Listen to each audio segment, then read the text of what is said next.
Hey everybody, how are you? Let me check my microphone. Good evening. It is Nights with Ping, another episode, a Wednesday night episode. I hope you're all doing well out there in the land of true crime. Let me say hello to everyone in the chat. Marilyn Landis was here, the first one. Marilyn Landis, hey, how are you? Nana Lana and Sherry Runs Late, Laurie Go Cowboys, and Joy to the Woos. And who else is here? Amy 007, the Miss James Bond herself. And Petunia's here. Nancy S. made it as well. Hey, Nancy S. Marlene Clausen is here. Tara Cobb. Hey, Tara. And Lux also is here. Elaine made it as well. Hey, Elaine. How are you? And Moonlight View, the moderator, is here too. I hope she is feeling better. Um, did I miss Sherry Runs Late? I hope not. I saw her up there somewhere. I hope everyone is doing well. Laura G made it too. I hate mornings. We've got a pretty busy show actually today. A lot of things happening in true crime. Hey, Angela. Hey, good to see you. Thanks for being here, Angela. Glad to see new names in the chat. All right. I have a interesting story to start off with. Do you remember a couple of years ago, or not a couple of years ago, a few months ago, there was a guy. Hold on, let me set up the page first. There was a guy murdered in Geelong, and then let's get the camera on. There you go. You guys don't need my fat, ugly head that close. There was a man named Paul Grapsas. He was murdered. This is Paul here. He was murdered in Geelong in Victoria, Australia. He went to take his dog for a walk and he just didn't return home. His dog made it home, but he did not. And he was found, I think, very close to his car in the street. And for a little while, they were like, why would he be murdered? Like, what was going on? They ended up finding his murderer. His murderer was a very young man, only 18 years old, named Bailey Clifford. There's the photo that we have of him. And he was charged with Paul's murder. And I have some interesting news today about his wife here. She was pregnant at the time when Paul was murdered. She's given birth to that baby, and I'm sure it's a really bittersweet day for her, and very hard day knowing that her husband is not there to welcome the baby that they made together into the world. But it says here she shared the happy news with loved ones on Facebook on Tuesday. As of 8:20 p.m. on Monday, the 18th of the 12th, 23, we welcomed Alexander Paul Grapsas into the world. The meaning of his name is Defender of Men and Humble, she wrote. He will be for this for our family, our little man of the house, standing for his proud daddy in humility and strength, just like Paul Grapsas did. And she said after a hard, long labor and failed epidural, he needed to be born by a cesarean, 3.5 kilos and super cute and cuddly. Girls are super excited to be big sisters to a baby brother. It's very poetic that she gave birth to a boy when she lost the man in her life. I hope he can grow up to be just as great a person as his dad was. That would be a great thing, and I hope they keep, a lot of photos around and tell him what his dad was like, and I'm sure that she's got 2 other children, so maybe they can tell the young one what dad was like. I mean, it's an awful thing. I don't think we even know too much more about the circumstances to how Paul was murdered. But this fella's due back in court next year. I'm guessing we might hear more then. It says here Clifford is due next to appear in Geelong Magistrates Court on January 30th of next year, 2024. The court previously heard that up to 50 exhibits will be analysed by forensic experts to determine Mr. Graps's cause of death. Investigators have asked for anyone with dashcam or CCTV footage from the area from September 15th to contact them. So it was only a few months ago, and yeah, I'm sure she's having a very rough time still. It's just senseless. It makes no sense to walk your dog and then come back. There's a photo of mum and the baby. Here you guys go. There's mum and healthy baby. I mean, I guess there's some good out of his death, even if his death is horrible and didn't need to happen. I mean, at least there's some life born into the world, right? His DNA and his heritage continue through the baby. So, um, yeah, I thought I'd bring you that update because it's something good out of a bad situation, isn't it? Let's have a look. I want to see what you guys have to say. Oh, Elaine says she's up late tonight. Oh, being a bit sneaky close to Christmas, are you? Hold on, what is going on? There is a hair on my microphone that keeps tickling my nose. Um, yeah, so I thought you'd bring you that because we did speak about Paul when it happened, and I thought that's at least some sort of news. It says here, Paul Grapsas, 40, left his Western Beach Road home in Geelong, Victoria on the night of September 14th with the family pet, but the dog returned without him. Mr. Graps's body was found by his pregnant wife Jessica lying next to his car outside a church in nearby Malone Street about 4 a.m. the following morning. The beloved father of three died from significant head injuries, with detectives charging 18-year-old Belmont man Bailey Clifford with his alleged murder. And it says on Monday, 3 months after her husband's death, Miss Graspas gave birth to their third child, a healthy baby boy named Alexander. Yeah. Well, I hope she can find some happiness through her children and family. I don't think anything will ever replace Paul for her, though. But hopefully, we can pin this guy and bring some justice to the family for them. This guy, I want to know his story. Why was he hanging around at 4 a.m. in the morning or whatever time, midnight? And why did he bash the guy, what it sounds like, beat him around the head? And for what reason? Was he trying to rob him? Was he trying to steal the car? Well, I guess we'll find out when he goes to court in January. Nancy S. says, this makes me think of the widows of 9/11.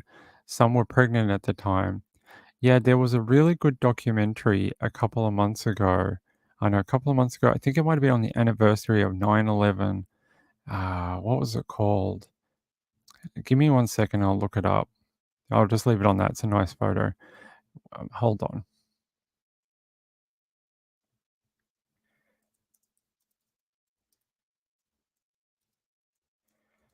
It had a specific name.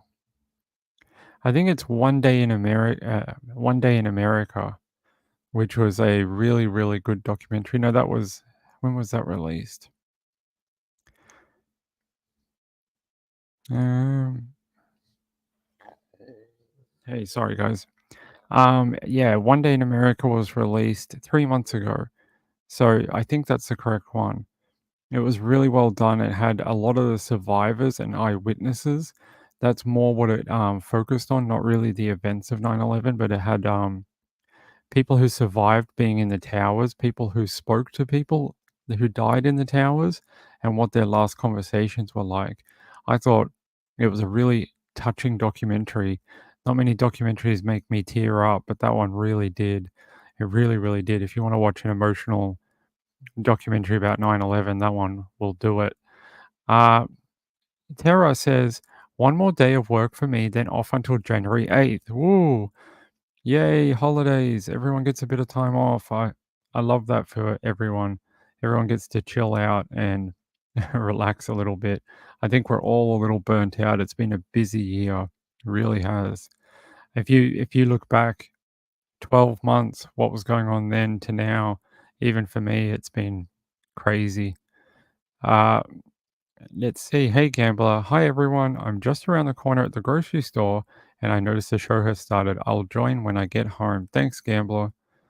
Have fun at the grocery store. It's probably madness with people trying to shop at the last few days. Let's see. Yeah, Moonlight View, I hope you're feeling better. Not good to get the flu near Christmas. I hope you will be healthy again by the time you're having Christmas. Yeah, that's no good. No good. Okay. The title of our show tonight has on it legs found in a shipping container. I want you to put in the chat, what do you think that means? Or like, what do you think the story is about? Legs found in a shipping container while I grab the story for us. If it'll load. Why won't you load? Hold on.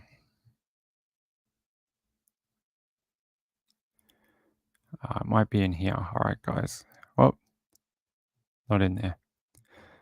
Let me find it. It's a really bizarre story. I hope they figure out what's going on here. Nope. Okay.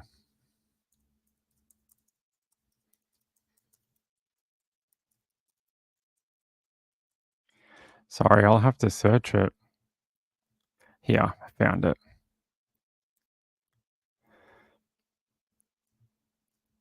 Mystery as human legs from America still wearing black socks and trainers with pink laces are found in a 20-foot shipping container in Thailand.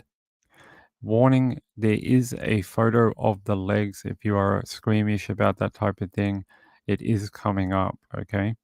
I will tell you when it's not there anymore. It says workers at a recycling plant in Thailand got a nasty shock when they opened up a shipment of cardboard from the US to find a pair of human legs inside. Police are now liaising with the US authorities amid fears the owner may have been murdered before being hidden in the container and crated across the Pacific. It's possible the person was a victim of the murder. It did not happen in our country, that's according to local police. The Grizzly cargo was delivered on Tuesday to a plant just outside Sriracha, a town 100 miles south of the capital of Bangkok. Now, here's the photo. It is blurred, but you can see the sort of boots and socks on these legs, heavily, heavily decomped. You can tell, like I can tell just by the blurring as well, that they look quite decomposed. I don't know. Do you think someone may have ended up in some machinery, like an industrial accident, and no one noticed until they packed the shipping container? It said when a worker began unloading the layers of compressed cardboard, he saw a shin bone sticking out of a brown sports shoe with pink laces. The badly decomposed limb was still wearing a black sock and appeared to have been severed at the knee. He said, I thought the bones were white poles, he told the local media, but then I saw the knees and the trainers and I was shocked when I realized they were from a human. Police were called and officers were sent into the container, found a second limb that stretched up to the pelvis, compressed in a cardboard tube and also wearing a black sock. That's weird, right? The first one was to the knee. The second one was to the pelvis. That sounds a bit weird. They said they do not believe that the remains are from a local Thai person. The body had already decomposed, so we believe it had been in the container for a long time before it arrived in Thailand. And they suspect it's a foreigner, and the remains traveled to Thailand. The remains have been removed from the rubbish and sent to the Forensic Science Institute at the police hospital in Bangkok for analysis. Thai authorities have not revealed the name of the recycling firm or the company which sent the cargo on its 8,000-mile journey from the US. Isn't that interesting? I wonder. I try to think up scenarios of how the legs got in there, especially because it's not the same cut. You'd think if it was like a serial killer or something, they would just cut both the legs at the same like point. So why is one at the knee and one is at the pelvis? Or are they missing another bit of human? Like, did it dislocate and come off or something at some point? uh, let's see.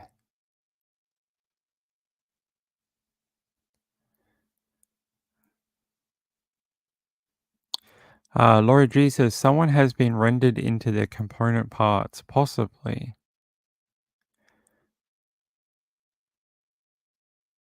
They are still looking. Yes, Marlene, we spoke about that last night, that we were sort of wondering where 2 vehicles and 2 humans who are thought to be murdered, where are they? We're talking about, Haskell Jr., and we're wondering, like, where the parents are, where May, his wife's parents are. Have no idea, right? And, because there's still 2 vehicles missing as well, like, they can't just be nowhere. They kind of disappeared into thin air. They have to be somewhere. Yeah, so I thought this story was crazy because you don't often hear of body parts turning up in recycling. I mean, it's not something that I would ever read about. I don't think I've ever read about something like that before. Uh, I'm going to keep an eye on this one. Hopefully, we can find out maybe who the woman was that unfortunately ended up in this container. Maybe they might have to do DNA testing or DNA genealogy to find out who she was. And hopefully, we can return a name to her instead of just being the body parts found in Bangkok, because that is not the correct way to respect a victim that has died. All right, let me see if you guys have to say anything about the shipping container. Hey, what is it? A cardboard baler. That's sort of what I was thinking. Like an industrial machine. Maybe they fell in at some point and it wasn't noticed, or but where's the rest of them then? Where's the other bit of the person? Hey Beth B, good to see you. I hope your Christmas is going well. I hope you're keeping healthy as well, not getting any cold or anything like it seems to be going around in the US. Good night, Elaine. See you later, my friend. Good to see you though. It is good to see you. Um, the children were placed into foster care or what do you call it? Like child authorities. They were protected. They're not with anyone else. Let's see. Marlon Clausen said they're still looking for the. Yeah, I want to know where in LA could you hide 2 SUVs and 2 bodies for 2 months and people don't know or can't smell it. I want to say I probably think it might be underwater, like in a lake or something like that. That's the only thing I can think of, is that it could be, underwater in a long-term storage garage, something like that. All right, hold on, my little friends. Let me try and get you another story. But yeah, I find this really fascinating. Hold on. I want to try and find a different. Let's watch this video.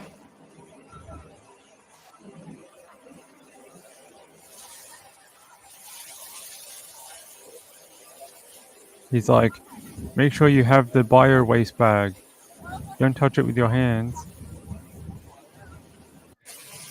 Let's see what's going on.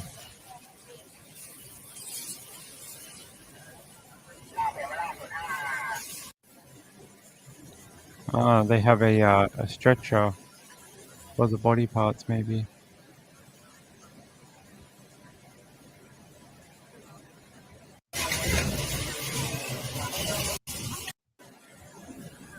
There's the human remains being taken away.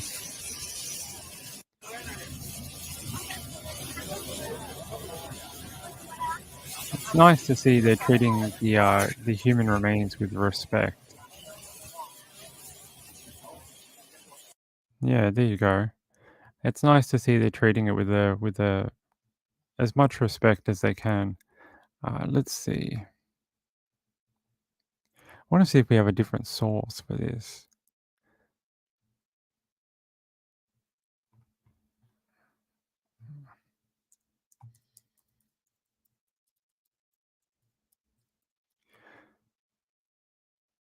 Here, there's a local news company out of Thailand. Decomposed human legs found in cardboard box shipped from the US to Thailand. A shipment containing cardboard boxes shipped from the United States to Thailand took a macabre turn as it contained skeletons of human legs. The shipment arrived from Sriracha district of Chonburi province on Tuesday. They said the Sriracha police were thrown into disarray after receiving a report about the discovery of human remains inside a box. Sorry. Inside a shipment of recycled cardboard paper from the United States, workers at the company found two human legs in skeletal condition. Yes, they must have been there for a long time. Or maybe someone murdered the victim and kept them in cardboard for a really, really long time. And maybe they died and the house got cleaned out and maybe recycled, or they put the victim in recycling. And because it was stuffed inside of like cardboard tubes and cardboard, no one really noticed. And it just went through the recycling process until it ended up in Thailand. I don't know. Either that or maybe a worker at the American recycling plant killed someone. It's the only thing I can think of. It is bizarre, right? Hey, Shell Huffman, I hope you are having a great festive season, my friend. Hope your area is, you know, got lights and fun things and it's not too cold. Laurie says, good theory. Maybe, maybe. Um, Cheryl Huffman says, yep, late but here. Good. Thanks for being here, Cheryl. I appreciate it. Laura G says a scrapyard. Yeah, something like that. I mean, there was a person who died in Australia and they were rolled up in a rug and they had been there for 20 years and no one noticed. They didn't get noticed until that owner of that house died and then they cleared out the house and found the body. So I was thinking something like that where someone has kept their remains, but instead of being found, they actually got put into recycling or something like that. Laura G says a homeless person, perhaps. Oh, that's an interesting theory. A homeless person, possibly, because it's interesting. The only question I have is where is the rest of them? Where's the other part of the leg? Where's the rest of their torso, like their arms and their head? Are we have they been found in the US maybe and we just don't know? Have they found a woman that is missing her legs, but they have the rest of her in some state in the United States somewhere? That maybe. Don't know. Hopefully we find out though. What is Marlene Clausen doing? Let's check on her. I want to make sure she's okay. I can't see it. Hold on. Nanalana says, I don't understand your comment, but the last one, oh, she's talking about Samuel Haskell, the guy in LA who dumped his wife's torso in the bin in LA. All right, let's keep going. I hope you thought that was interesting like I did. I know it's a bit gruesome. Sorry about that. I don't want to give anyone nightmares. Let's get to the next one. Hold on, my little friends. Yes, yesterday in Australia, you know how the other day we had a person murdered at their workplace? Well, it happened again. A woman was murdered at a real estate office in Australia yesterday. I'm going to show it to you from 7 News in Australia. It says a 38-year-old woman allegedly stabbed at Plympton in Adelaide's inner southwest has been identified as property manager Julie Seed. Seed died at the scene while another woman in her 50s was seriously injured after they were both allegedly stabbed at a real estate office on Lydia Street about 3:40 p.m. on Wednesday.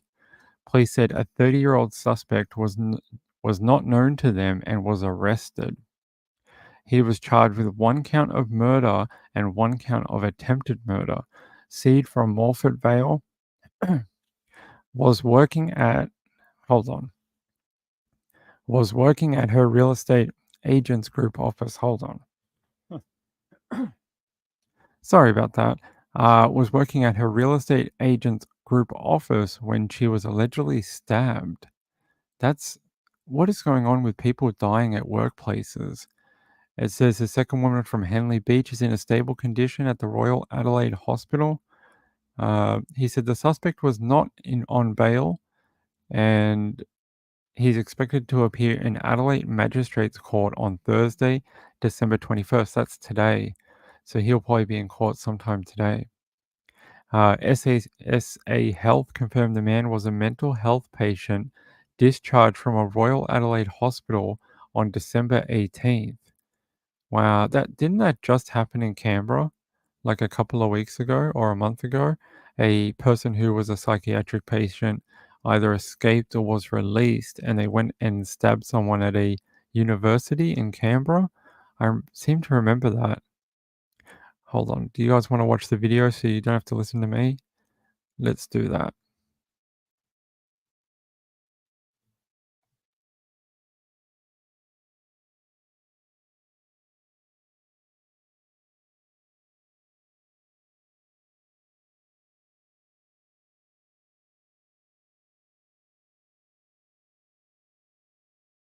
Injuries. That's identity of an Adelaide woman who was killed in broad daylight in what appears to be a random attack has been revealed this morning. A second woman survived with serious injuries. Let's go live to 7 News reporter Jasmine Turling's in Adelaide. Morning to you, Jasmine. Now, it's believed their alleged attacker had just been released from hospital. That's right, Saleh. And SA Health says that decision to discharge a mental health patient will be reviewed by the chief psychiatrist. Police say the 30-year-old suspect stormed the Plympton Real Estate Agency around 3:45 yesterday afternoon, armed with a hammer and knife, attacking the two women. Sadly, one of them was 38-year-old property manager Julie Seed, who died in the back of an ambulance yesterday afternoon. The other, a 50-year-old woman, was rushed to the Royal Adelaide and sent straight in for emergency surgery, but fortunately her condition has improved overnight and is now listed as stable.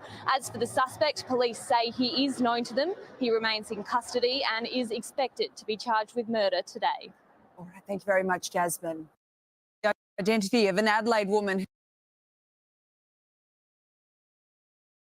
There you go. I mean, it's happened so many times recently. Laurie Go Cowboy says a mental patient killed his pregnant wife and 10-month-old son. Right. I remember that one. In breaking news, Hey, legendary Melbourne don't do that. salesman We don't care about. Oh, I wish I could actually show you this. Franco Cozzo, or Cozzo, is the video I was about to play, is about I think he's Greek, a Greek man who used to run these ads in the 80s and 90s in Melbourne, and he used to be like selling he might be Greek or Italian, I can't remember. And he'd be selling all these like Italian or European furniture, and he had these ads where he would speak in English and then his native language, and he was quite well known because they used to show the ads at like 1 o'clock in the morning. They said that he died today. So people that grew up in Melbourne and Victoria would know who he was. So that's why that was in the news, if you were wondering what that title was. Gambler says, I'm here. I didn't have to wait in line. I arrived 10 minutes before closing, so only a few people here. That's a good strategy. I know, Tara saying, I love your voice, Ping. I could listen to you all day. Not when it's crackly, though. It's running out of steam, I think.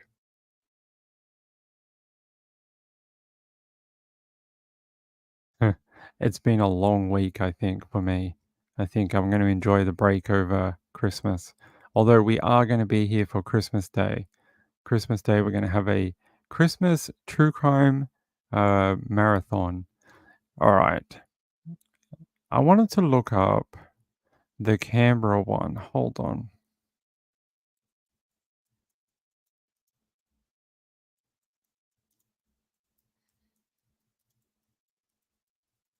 I just want to look up this one. No, that's not it. Is it this one?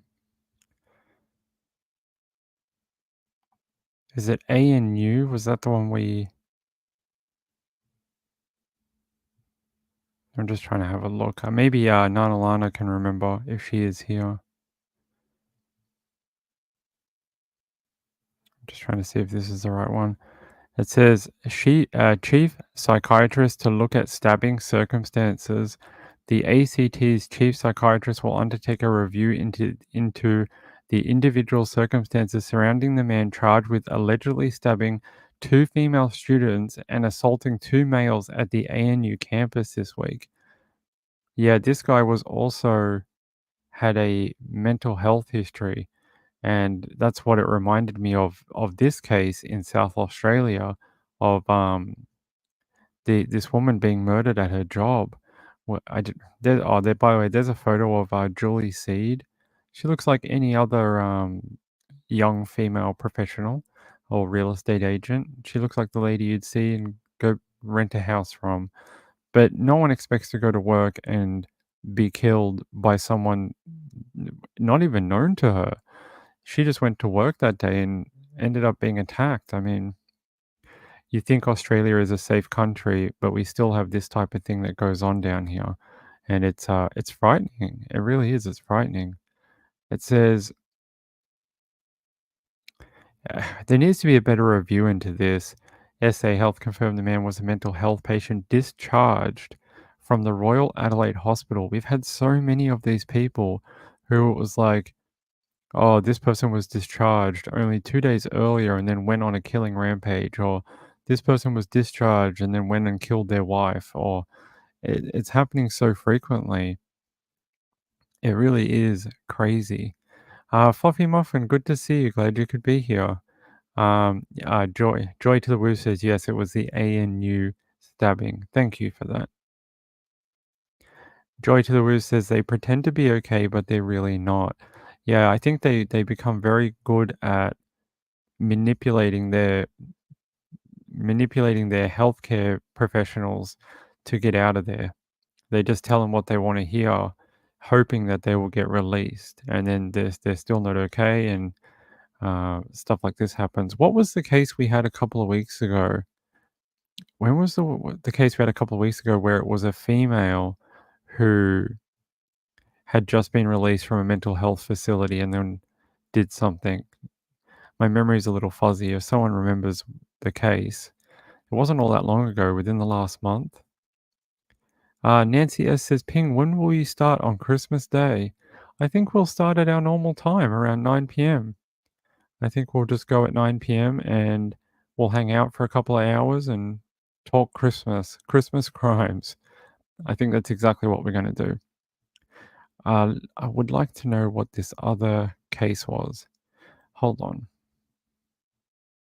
One moment.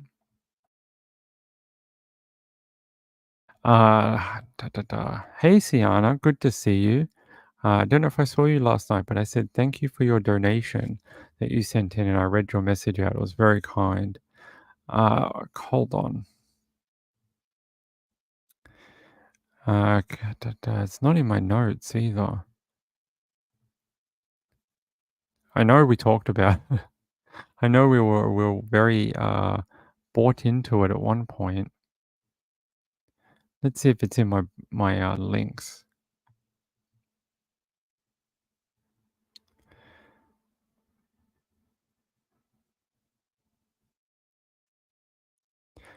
There wasn't the zoo killing. We spoke about that the other day.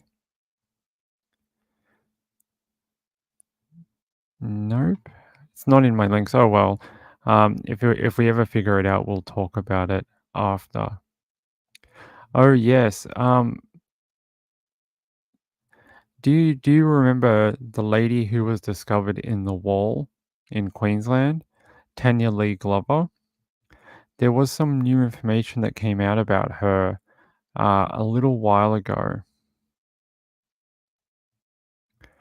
here. Justice for Tanya. Queensland Police offer a reward for a woman whose body was found inside unit wall. If you remember her, Tanya, her body was found inside the wall of this parking structure. And it took a while, maybe 6 months, to kind of figure out who she was. For quite a long time, they had no idea who she was. It's now around a year later since her body was discovered. And there's some interesting information about her life. Apparently, her family had no idea she was even in Queensland. They thought that she was back in her home state. They had really no idea that she was there. And then now that when she was found dead, wrapped up in fabric inside a parking structure, they're shocked. They have no idea what she would be doing there. They don't know who could have done it, and they are very sad that their daughter was killed. Now, she was a woman who lived with disability. She had bad eyesight, and I think she had some hearing issues as well. So she had quite a tough life, and she was a vulnerable person.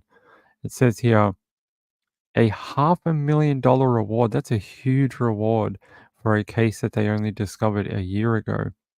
A $500,000 reward has been offered to help solve the suspected murder of a woman whose remains were found hidden inside a wall at a Brisbane unit complex. Tanya Lee Glover's body was discovered by cleaners tightly wrapped and secreted behind a wall at a Adelaide apartment block about 12 months ago. Police believe she was murdered around January 2010, and the police say, "We wanted to deliver justice for Tanya Lee Glover. A cause of death is yet to be determined due to the body's decomposition. Glover was aged around 38 years old when she died. She did not have close contact with family or many known friends and was never reported missing. Glover was hearing and vision impaired and was a vulnerable person, police said. It is believed she moved to Queensland from New South Wales in 2006 and lived in the inner Brisbane suburb of Fortitude Valley." Ryan thanked detectives who had dedicated themselves to solving the case but said it was now time for the community to assist. He says, "I have approved a reward in the amount of $500,000 for information that leads to the arrest and successful prosecution of the people responsible for this alleged murder. We need the community to help the police. We want the community to help deliver justice for Tanya." Police Commissioner Katrina Carroll urged anyone with information to contact authorities to help bring closure for Glover's family. "We purposely did this at the 12-month mark to generate further discussion," she said. I agree. Someone who was hearing and vision impaired, and it sounds like maybe someone took advantage of her. I wonder if there's any clues in her finances. Were large amounts of money taken? Was someone collecting her social security in her name? Things like that. I wonder if those are avenues that they will look towards, because she really does need to have justice, even though she is not here anymore. Fluffy Muffin says her body was wrapped in fabric. Yeah, she was wrapped up sort of like an Arabic funeral type thing, and put into the wall in the parking garage. Siana says, "Did she fall into the wall or did someone seal her in the wall?" The wall had a gap behind it. She was put behind the wall. There was an access point, and then someone put her in there, which means I reckon you would have to have at least two people. I don't think you could do that on your own. A dead woman weighs a lot, like a lot, and to position her in a tricky place like behind a wall, I really do think you'd need two people. So they could be looking for at least two different people in regards to this murder. But $500,000 reward, the police must really need help to release that much so quickly. That's unheard of. They don't normally do that. Peekaboo Cockatiel says, "Hello, Ping, and everyone else. Thank you. Thanks for being here, Peekaboo." Nanalana says, "Good point. Could be taking her money each month." That's what I'm thinking. I mean, Otherwise, who would have access to her? If she was living alone, didn't have any family or friends, who could have got close enough to her? A love interest? Maybe someone pretended to want to be with her to get her money? I'm not sure. Penguin, hey Penguin, good to see you. It's an interesting case for someone who and obviously needed some help and didn't have much hearing, didn't have much eyesight. It's interesting how she could end up in that wall in the bottom of the car park. I, I I've been following her case for about a year now, and I find that very interesting. It says here she was in that location in the basement for around a decade, and no one knew, like no one found her in 10 years. 10 years she was located behind that wall. Let me see if there's another photo of that parking garage.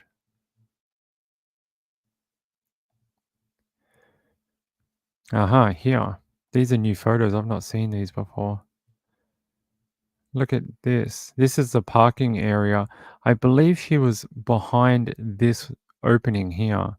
See these like holes in the wall? They almost look like windows. I believe she was behind here. At least that's what I understand. That she was there. No one knew she was there. Yes, it says the area in which Tanya Lee Glover's body was found behind a Besser block wall. Yes, I believe someone popped her in here and no one really found her. Now, I really think you need two people. I don't know how you do that on your own.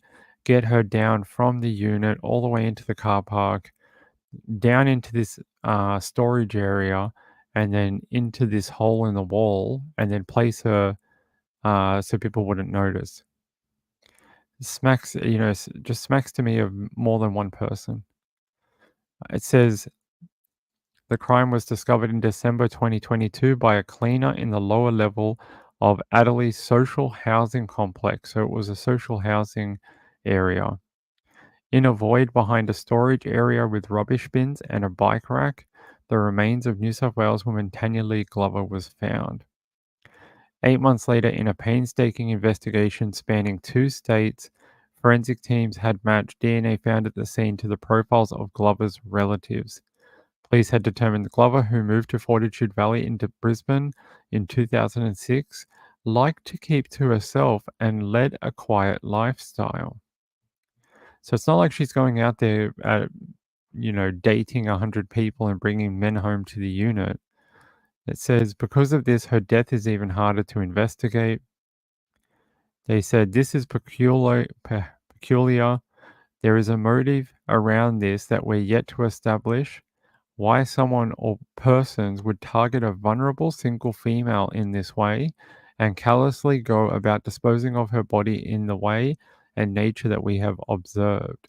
This is concerning and peculiar. There's a coroner taking her body away at the time. They just said police are treating her death as a homicide because of trauma to her body. That's interesting. I'd not heard that before, that they had seen trauma to her body. More than one killer has not been ruled out. I would suspect that it's more than one person. Maybe one person killed her, but I believe more than one person disposed of her. It says it was believed her body had been hidden under the Adelaide unit since 2009 or 2010. They've now confirmed they believe it is 2010. She had moved to Brisbane from New South Wales after falling out with her family, who never knew she was missing and mistakenly believed she was somewhere else in Australia. That must be a horrible phone call to get from the police saying, "Hey, we need to test your DNA because we believe a body we found in Queensland is your hearing and vision vulnerable daughter. We'd like to test you to see if it is her." That must have been a really hard phone call to take. Danny Mitchell says, "Hello, friends. I apologize for my tardiness. That's all right. 50 push ups, Danny. You are the chat celebrity. You have to be a pillar of rules to everyone else." Moonlight View says, "Who knows? Maybe they wanted her living quarters. hey, public housing is a big thing, and the lists for public housing are long, some up to 10 years long in Australia. So very possibly, I wouldn't put it past them. I really wouldn't. Yeah, I hope they find who did it. I really do. She deserves to have some justice and deserves to have her story told in a court of law.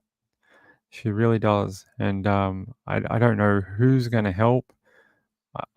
She must have known someone. Like, she must have had a friend. She must have had someone in the housing block that she waved hello to. Someone must have seen her when she lived there. So hopefully, with the media publicity, they can track that down. All right, let me see. Laurie Go Cowboy says, I keep up with my estranged daughter. Okay.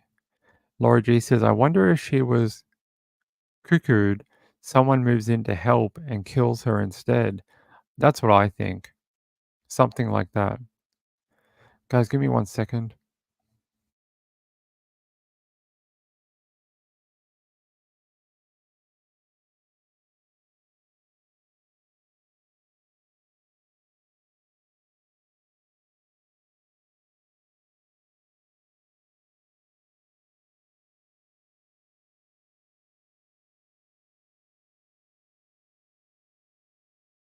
Sorry, Muffin is sitting right behind me and he's pussyfooting the lower part of my back. And it was really hurting.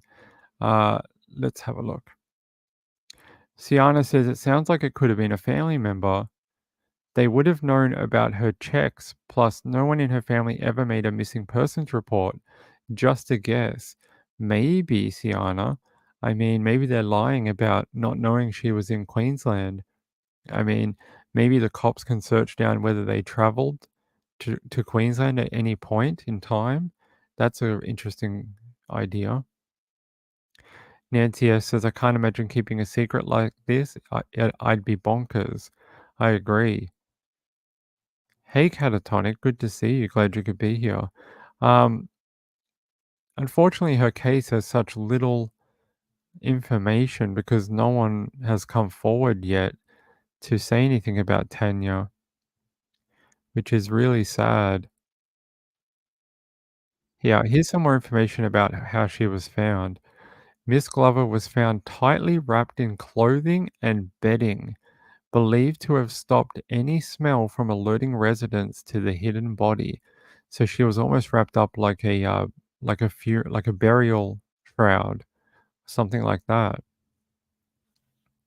That's an interesting piece of information. Tightly wrapped in clothing and bedding. So someone has taken some time to dispose of her. It's not like this seemed like a rushed thing. They've put some hours into actually uh, wrapping her and then getting rid of her, finding time to get down into the basement from her apartment and uh, disposing of her body. Like a mummy, exactly, Sienna, like a mummy. What else? All right. Unfortunately, I have no new information other than that. Um, by the way, I will just mention this. We don't ever really talk about donations on here unless someone sends one in or the chatbot does it. But you may notice a new link. Someone told me that I should sign up for um, Ko-fi, which is like buy me a coffee, and you can do that now. The link is with Nightbot. It is the Ko-fi link. Apparently, it also has um, something like Patreon, where it's like a monthly thing for people, and I think it takes card, and you don't have to do PayPal. So thank you to Sean for suggesting that a while ago, but that is now set up for people. You don't have to. Content will always be free, and everyone's always welcome here. I'll come here day in and day out and do shows for you with expectation of nothing. I just want to talk true crime with everyone. So I only did it because I got people requesting me to do it. So that's all. Um, Sienna says, again, the way they wrapped her sounds like someone cared. Again, possibly a family member. Definitely some care and time has been taken to um, dispose of her and her body for sure. That's what I mean. It doesn't seem like a rush thing. It's not like they killed her in a fit of rage and then just dumped the body. So yeah, very much so. I hope she can have her story told in court. I really do. I feel horrible for her and her family.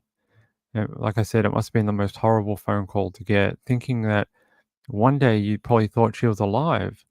And oh, she's living a wonderful life. Sure, she's estranged from us, but she must be living a great life on her own. We're so proud that she can be on her own. And then you get a phone call saying that her body was found in a wall and that she's possibly been there for 10 years. That would have flipped your world upside down. Okay. It does say here that they did, like, you don't know if people are saying whatever, but we always take victims at their word until proven otherwise. Says Miss Glover's parents did not realize she was missing and thought she was somewhere else in the country. The police say they are obviously upset and they are obviously traumatized as a result of the news we've provided to them. They fell out of contact with her some time ago and were of the mistaken belief she was in another part of the country. So there you go. Queensland police said they will persist in finding Miss Glover's killer.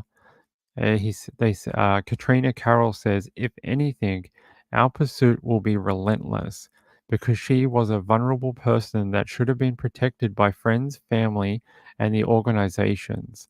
So they're basically saying that she fell through the cracks, and that's, people should have been looking out for her. Joy to the Woo says, if she was on disability, her money would have gone straight into her bank account. I wonder where her bank cards are. That's what I was saying before. I wonder where her money went. Is there any way to prove if someone had access to her banking account and was taking her payments, like her social security? Danny Mitchell says, good volunteer help is hard to find, y'all. That is true. Yeah, I wonder if we'll hear more about social security. It's one of the only things that sort of makes sense to me. Why would they kill a vulnerable woman who is hard of hearing and seeing? And the one thing that kind of grabs me is probably her pension, like her money. That's what I think of anyway. Gambler says it's no better in Canada for public housing, also approximately around 10 years. Yes, it is similar down here. Laurie Go Cowboy says, I wonder if the family ever spoke out. Not that I know of. I do know that they have spoken to police and released statements, but I don't have anything from them directly. Like, I haven't seen them speak to the papers or anything like that. They've stayed fairly quiet in regards to her case. I'll have a quick look, but I've not seen anything. Let's see.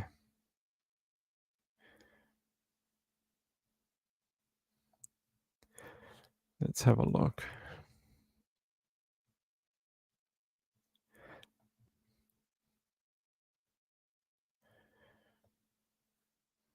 My name's Craig Williams. I'm the Detective Acting Superintendent, Regional Crime Coordinator for Brisbane Region. I'd like to echo the words of the Commissioner and thanking the Minister and the Government for approving this reward. We do believe that someone out there knows something. Obviously, we've been working on this case now. Today is actually the 1-year anniversary. Detectives have been working very hard, both from Brisbane Region and in conjunction with the Homicide Squad. That investigation continues, and we do believe the reward may prompt somebody to come forward with that vital piece of information that we need. As the Commissioner and both Ministers said, we just ask anybody who knows anything to call Crime Stoppers or to walk into any police station. The smallest piece of information may give us what we need. I can probably give you a little bit more information in relation to the investigation. It's been going on for 12 months. We do know that Tanya Glover came to Queensland in 2006. We believe that she was murdered early in around January 2010. Now, she was hearing and vision impaired and was a vulnerable person. We know we've been in contact with all members of her family who do assist police, but she didn't have a lot of contact with her family and she didn't have a lot of known friends. Hence why she was never reported missing. and it's been a particularly difficult investigation because her body wasn't found for quite a number of years afterwards. We can't give a cause of death at this time due to the decomposition of the body, but we continue to investigate the matter to this day. So I'm happy to answer any questions. My name's Craig Williams. There you go. Very interesting to hear from the police themselves. Peekaboo Cockatiel says, "I just sent a Ko-fi donation. Thank you, my dear. That's really nice of you to do that and show me Tanya that." Lee Glover Hey, murdered more than 10 years ago. stop that. Um, I very, very thankful for you doing that because we tried to set it up a while ago, doing it a different way with the same company, but a few people tried it and it failed. It never worked. So, Peekaboo Cockatiel, that is very, very kind of you. I wonder if I can put it on the screen somehow. I don't know if I can. She says, "I love what you do. Thank you." Well, thank you, Peekaboo Cockatiel. I really appreciate it. That's very kind of you. Let me see what Sienna says. Sienna says, Moonlight View, is PayPal okay? Yeah, the PayPal is fine. The Ko-fi is just for people who can't do the PayPal. I think they can take credit card and Apple Pay and things like that, I think. I've not used it myself, but it's just an alternate way if people don't like PayPal. But that's why both the links are in the bot. PayPal's fine. Thank you for confirming that, Moonlight View. It's very kind of you. Sienna says, "Hopefully they can follow the trail and find out where the money was withdrawn and have video of that person. I hope they can find the person or persons who took her life."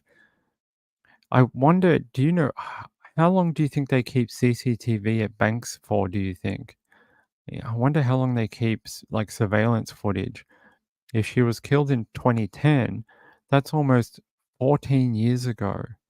I am not sure they would have any CCTV from that long ago. Let me check. I'll see what the law says that they have to have for their retention policy. Hold on.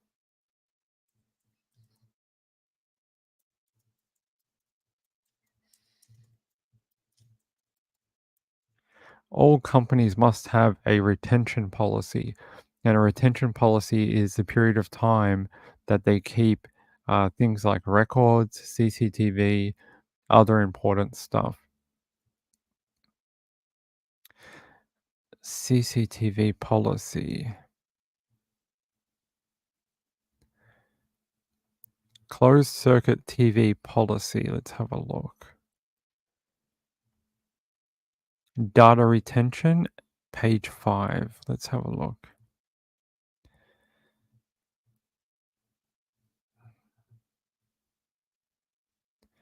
Data retention. No images and information shall be stored for longer than is required for the stated purpose. CCTV recordings will be kept for a period of time that is necessary for the bank. In certain instances, the retention period of images captured by some cameras may be extended further for the purposes of security or according to legal obligations imposed by the bank by law. It says any footage capturing customer clients' images may be kept for 30 days, while any footage capturing images of employees' hands and cash handling process may be kept up to 90 days.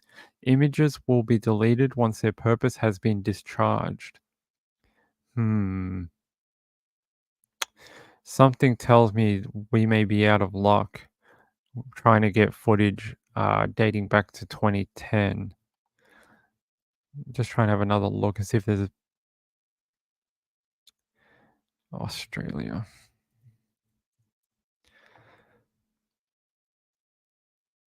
Sounds like they only keep it for the shortest period of time possible unless there's a reason like a robbery or something like that.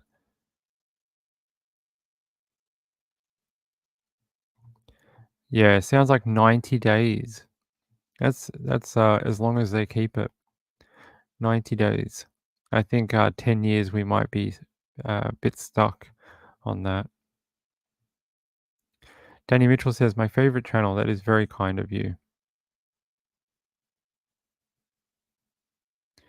Marlene Clausen said someone else could have gotten her money and went to the bank. That's what I'm saying. I think so too.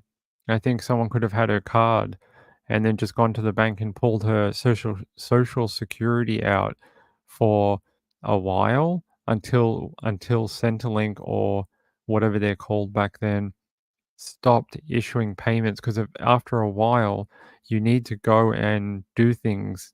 It's basically a proof of life. You need to go in there and prove to them that you're alive, that you're who you say you are, and things like that. So after a period of time, they would have cut her payments off because she didn't reply to requests for her to come into the office and talk to them about her situation, and even maybe her like her housing would have been cut off after a period of time. That's information that I hope the cops are checking. Like, what happened to her housing? What do people know about the end of her housing? Like, did she cancel it? Did someone pretending to be her cancel her social housing? Did it just run out and they couldn't find her? And so they just canceled it and moved someone else into her apartment and chucked all her stuff out? Like, what happened to all her things? So these are the details I'd like to know as well. Because what happened to all her stuff? Like, where is all that? Marlene Clausen said, but recently, before she was discovered. Possibly. You might be right about that. Yeah, I because we don't hear anything about that in any of the press or videos. Like, where's all her belongings? That can't be just what she was wrapped in. She would have had, a bed, a fridge maybe, stuff like that, a microwave. You start with TV. Shell Huffman, that's so kind of you to say. Shell Huffman says, mine too, Danny Mitchell, the only channel I chat with. Thank you, Ping. Thank you, Shell. I really appreciate it.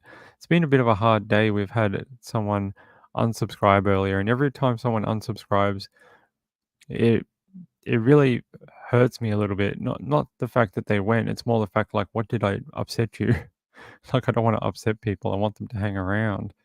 So, I mean, it's just the life of doing this, I guess. But I guess I just, want everyone to be happy. All right, give me 1 second. 1 minute. I'm Steve Lookner. Breaking news.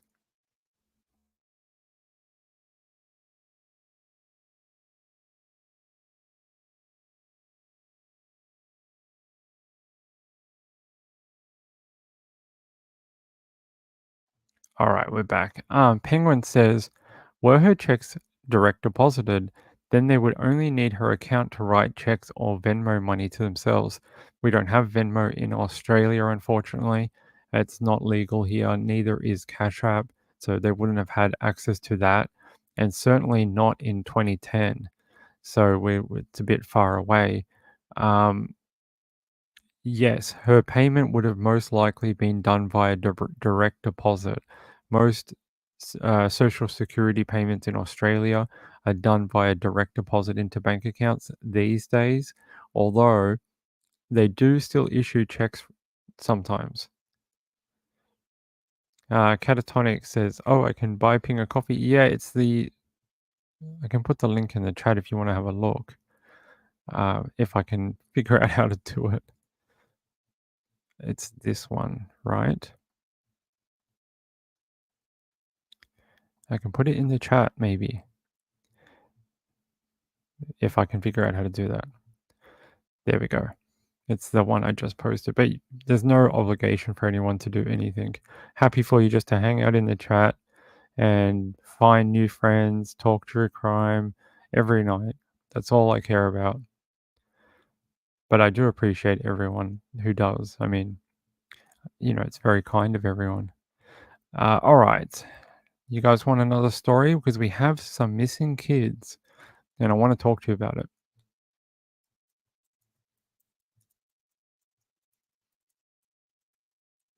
Some kids went missing in a blowhole, and I'm going to show you. We've spoken about blowholes before, and it's a funny word, but this is very serious. it gives me great pleasure to say Alex has now made. Oh, that's a press conference for Alex. It says a frantic search for a teenager missing in water near Cape Bridgewater. So they say rescue teams were forced to suspend their search for a missing 14-year-old late on Tuesday, with the effort to resume early Wednesday morning. An urgent rescue effort has resumed after 2 teenagers fell into the water at the site of a popular blowhole in Victoria, and one of them was swept out to sea. A 14-year-old boy and a 15-year-old friend were on the rocks at Cape Bridgewater, about 370 kilometres west of Melbourne, when a wave pulled them into the water. The 15-year-old climbed to safety, but the 14-year-old is still missing. After extracting himself, the 15-year-old raised the alarm about his friend. At about 7:30 p.m., Victoria Police, Life-Saving Victoria, and the Coast Guard rushed to the scene. The 15-year-old was taken to hospital, and distressed family members also arrived at the scene, desperate for news from the rescue teams, with rescue helicopters circling overhead. There's a photo of the rescue helicopter looking for the boy in the water. Looks quite calm, but I'm sure that's very deceiving. There's a SES volunteer searching through the area for the child. There are his family. It says, emergency services are currently searching for a teenage boy in the waters off Blowholes Road in Cape Bridgewater. The teenage boy was with a friend when he was swept into the ocean just before 7:30 p.m. and is yet to be located. The effort was suspended as darkness fell on Tuesday night, and a spokeswoman for Victoria Police said they recommenced operations at 7 a.m. on Wednesday. So they still haven't found him. There's some more photos. You can see it's quite rocky out there. And this is sort of where it is. It's right on the south edge of Victoria, down near Portland and Ballowra. So I wonder if I can show you one of. There you go. There's the blowhole. You can see how like treacherous the water is. It's really not somewhere to play. It's really rough. Like if you fell into there, it's like a washing machine. It's not somewhere to mess around with.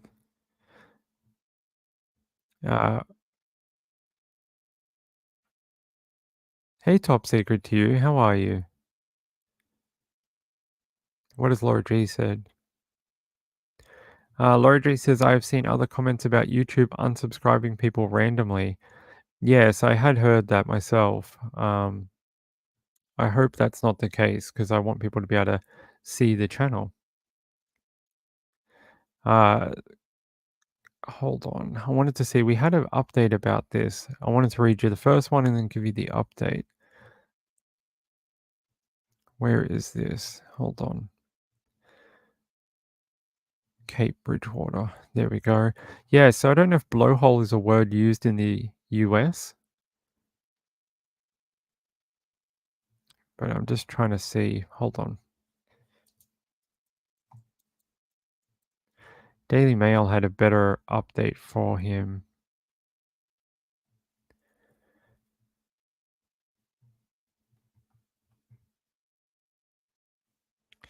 Here. They said, Cape Bridgewater, inside the final moments before 2 teenagers plunged into a popular blowhole and were swept out to sea as desperate search efforts continue for one of the boys who didn't make it back. There's a photo of the child, Lachlan Humphreys. He's one of the 2 boys who fell into the water. Looks like your typical coastal kid. Very much looked like me growing up, actually. And there's his concerned family members at the scene, hoping that he returns home to them. It's been 3 days. I would be very, just very, I don't know, concerned. They said, I think a large wave has caught them unaware and swept them off the rocks into the ocean. A police air wing circled the area, which stretches 10 kilometers along the coast and 2 kilometers out to sea. Police and SES boats and jet skis also joined the desperate search for Lachlan, whose distraught family had been at the site since first lied. Inspector Thompson conceded that the hopes of finding Lachlan alive were fading as more time passed since he had gone missing. He said they haven't given up hope of finding him alive, but obviously, the more time that goes by, realistically, we're becoming more concerned. However, officers said it is still a search and rescue operation. They also said the weather was not on the searchers' side on Wednesday as winds picked up and blowing strongly from the east and southeast. There was also a rising swell with little sign that the conditions were going to improve. So this is a photo of where it's located. This is Melbourne, where I live, where the Star is. They are in the southwest of the state, very rural over here, very coastal rural kind of thing. So it's sort of country townish, but a lot of good people and small little towns and cities and stuff. And it's quite far away from Melbourne and all the resources down that way. So this poor family, we keep hearing about families who are losing loved ones right before Christmas. It really is very sad. These kids are probably just got off school for the year, wanted to have a bit of fun, and one of them, his friend, has gone missing. I can't think of anything more tragic for the parents. I really can't. A blowhole is like a circular formation in the rocks where water gets thrusted into the formation and kind of blasts out the top of it. So as the waves come in, it minimizes the water or constricts the water through the blowhole and comes out the top, and it sprays water everywhere. And um, yeah, it's sort of like a geological feature in the cliff side, if that makes sense to you. I hope it does. Let me check this out. Joy to the Woo says, I've been to the blowholes in Kiama in New South Wales. Yeah, the Kiama one is quite famous. We've seen that before. Catatonic says, I've seen a few. You stand back from them. Yes. They are, Emily Narb says, they are cool but very dangerous. They are. I wonder if there's a photo of what they are. I did have a photo before I showed you. Let's see if there's another one here for you. Not on this one, but is it that one? This one? This one? We've got like 40 links open. Hold on.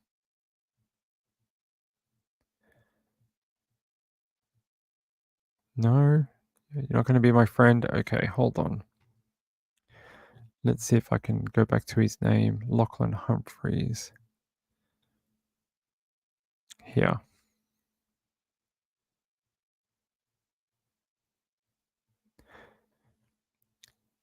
That's basically that's sort of what, this is not a great view of it, but you can see how these rock features sort of bow in and they can make these circular features. Some of them are more circular than this and even have rocks in the top where they have a smaller opening and more coverage. So yeah, these are called blowholes where the water comes into this like restricted area and then blasts up the cliff face. They're pretty common down here. There's quite a few of them. Kiama in New South Wales is the most famous. I'm just trying to see if there's another photo of it. No, I don't see another photo, but that's very sad. I don't know if Lachlan's going to make it home, but I hope they at least find him.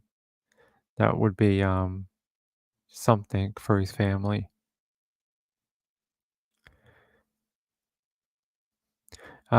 Penguin says, and I'll put it on the screen, what does social housing mean? Is it government subsidized? Yes, so the government owns the property and they rent it out to people who can't afford private rentals, and they subsidize a portion of the rent. So it's a lot cheaper than other private rental accommodation. Cheryl Huffman says, I love science with Ping.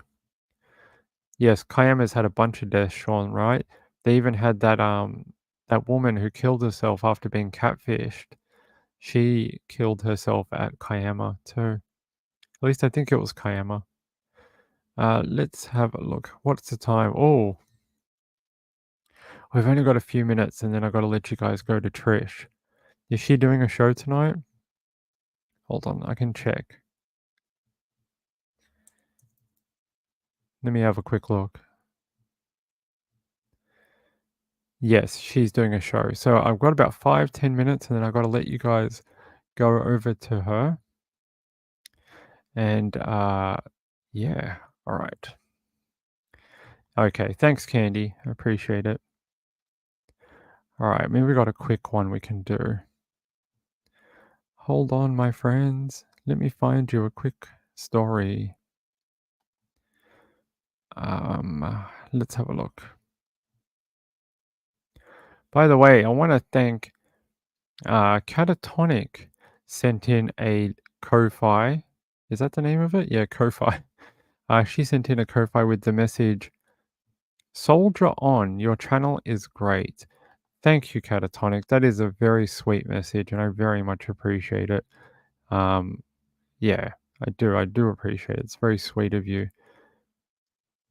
And I want to thank my friend, Beth B. She says, "Ping, I like your selection of cases, some strange ones especially. Thanks." Beth, that is really sweet of you.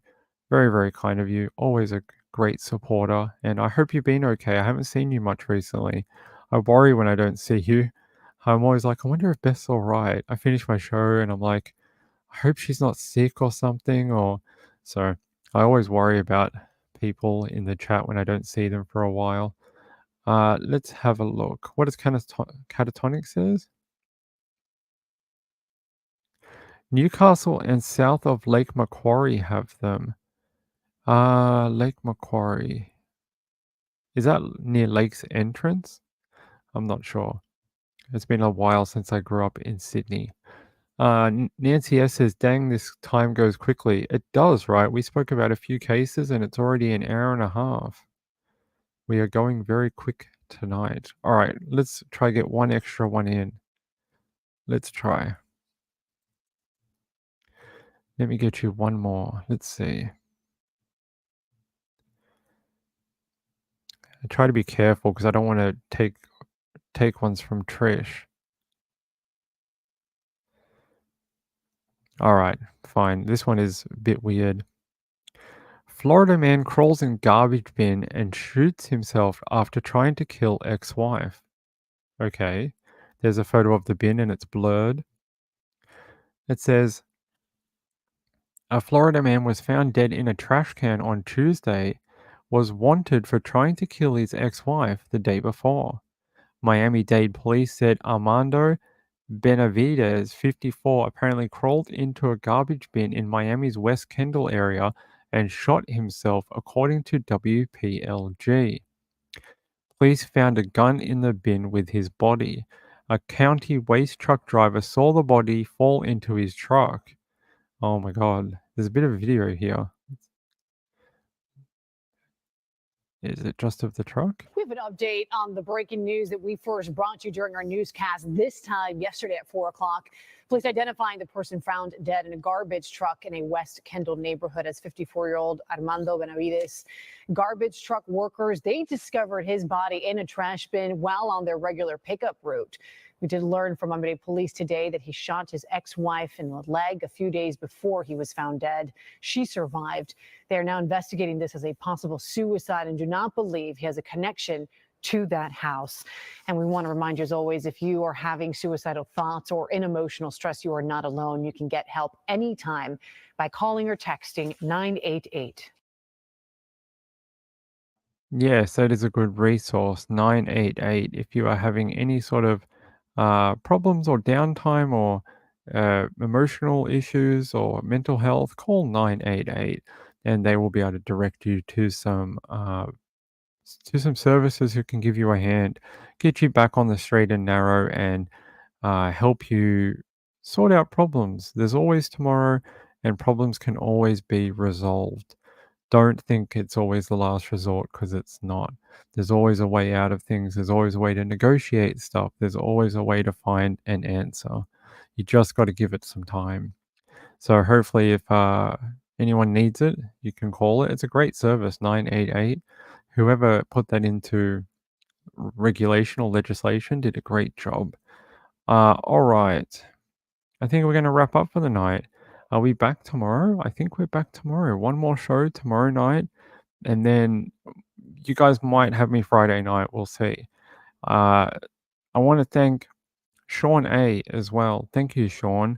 Some more money for the Mushroom Fund. I appreciate that. And thank you to all who have donated or tried the Ko-Fi link tonight. It's very sweet of you. To the people who sent in a PayPal, like Beth B, that is very sweet of you and very kind.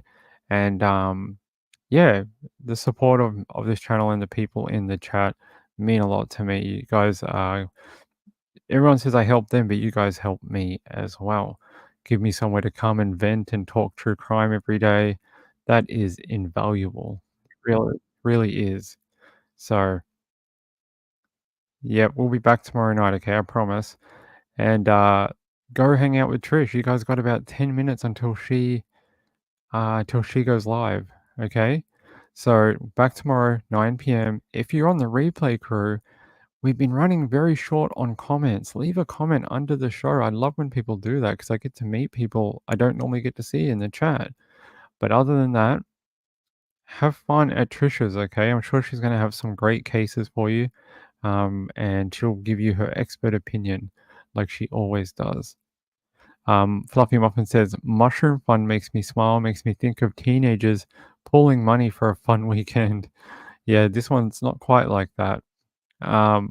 Yeah, thank you to everyone. Thank you to Moonlight View. I hope you are feeling better. And anyone out there who's having a moment of illness or downtime, I hope you feel better before Christmas too. So on that note, until tomorrow, I'm out of here. Good night, everyone. It's Nights with Ping ending for tonight. Good night.